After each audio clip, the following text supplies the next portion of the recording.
తెలంగాణలోని అన్నదాతలకు రాష్ట్ర ప్రభుత్వం ఎట్టకేలకు తీపి కబురు అందించింది. గత కొద్ది రోజులుగా ఉత్కంఠగా ఎదురుచూస్తున్న రైతు భరోసా నిధుల విడుదలకు ముహూర్తం ఖరారైంది. సాగు పెట్టుబడి కోసం ఇబ్బందులు పడుతున్న రైతులకు ఊరటనిస్తూ ముఖ్యమంత్రి రేవంత్ రెడ్డి నేతృత్వంలోని ప్రభుత్వం నిధుల విడుదలకు పక్కా ప్రణాళికను సిద్ధం చేసింది. ఈ పథకం ద్వారా లబ్ధి పొందే రైతులు ఎవరు? నిధులు ఎన్ని విడతల్లో జమ అవుతాయి? అనే పూర్తి సమాచారం మీకోసం. ఈ నెల 22న ప్రారంభం, సిద్దిపేట వేదికగా నిధుల విడుదల. రాష్ట్ర ప్రభుత్వం తీసుకున్న తాజా నిర్ణయం ప్రకారం ఈ నెల 22వ తేదీన రైతు భరోసా మొదటి విడత నిధులను విడుదల చేయనున్నారు. సిద్దిపేట జిల్లా నర్మెట్ట గ్రామం నుంచి ముఖ్యమంత్రి రేవంత్ రెడ్డి స్వయంగా ఈ కార్యక్రమాన్ని ప్రారంభించనున్నారు. అక్కడే కంప్యూటర్ బటన్ నొక్కి రైతుల ఖాతాల్లోకి నేరుగా నగదును బదిలీ, డీబీటీ చేస్తారు. దీనిపై ఇప్పటికే ముఖ్యమంత్రి రేవంత్ రెడ్డి, ఉప ముఖ్యమంత్రి భట్టి విక్రమార్క మరియు వ్యవసాయ శాఖ మంత్రి తుమ్మల నాగేశ్వరరావుతో కలిసి ఉన్నత స్థాయి సమీక్ష నిర్వహించారు. ఆర్థిక శాఖ నుంచి నిధుల సర్దుబాటుపై స్పష్టత రావడంతో ఈ తేదీని ఖరారు చేశారు.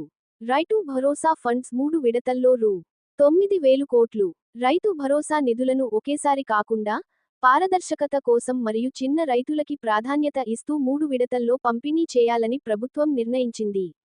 మొత్తం రూ.9,000 కోట్ల నిధులను రైతుల ఖాతాల్లో జమ చేయనున్నారు. మొదటి విడత మార్చి 22. లబ్ధిదారులు సుమారు 70 లక్షల మంది రైతులు. వివరాలు: ఎకరం లోపు భూమి ఉన్న రైతులకు ప్రాధాన్యత. కేటాయింపు: తొలి విడతలో భాగంగా రూ.3,590 కోట్లు జమ చేయనున్నారు. రెండో విడత సమయం: మొదటి విడత పూర్తయిన 20 రోజుల తర్వాత.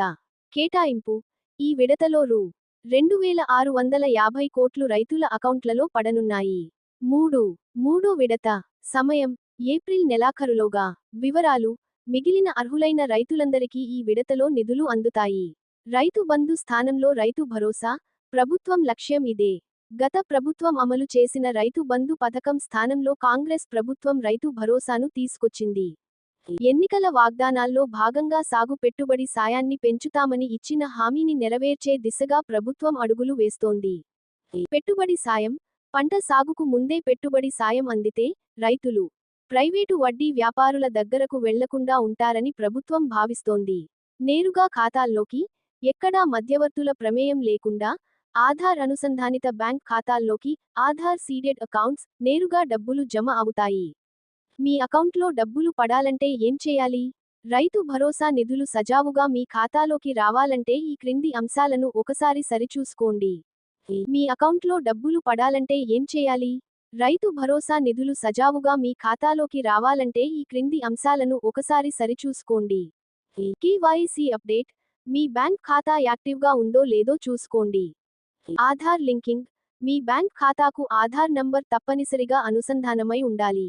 భూమి వివరాలు: ధరణి పోర్టల్లో మీ భూమి వివరాలు మరియు పాస్బుక్ డేటా సరిగ్గా ఉండాలి.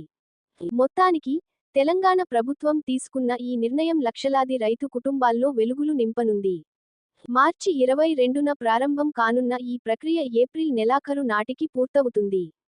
సాగు పనుల సమయంలో ఈ ఆర్థిక సాయం అందడం వల్ల రైతులకు ఎంతో మేలు జరుగుతుంది. ప్రభుత్వ నిర్ణయం పట్ల రాష్ట్రవ్యాప్తంగా రైతులు హర్షం వ్యక్తం చేస్తున్నారు.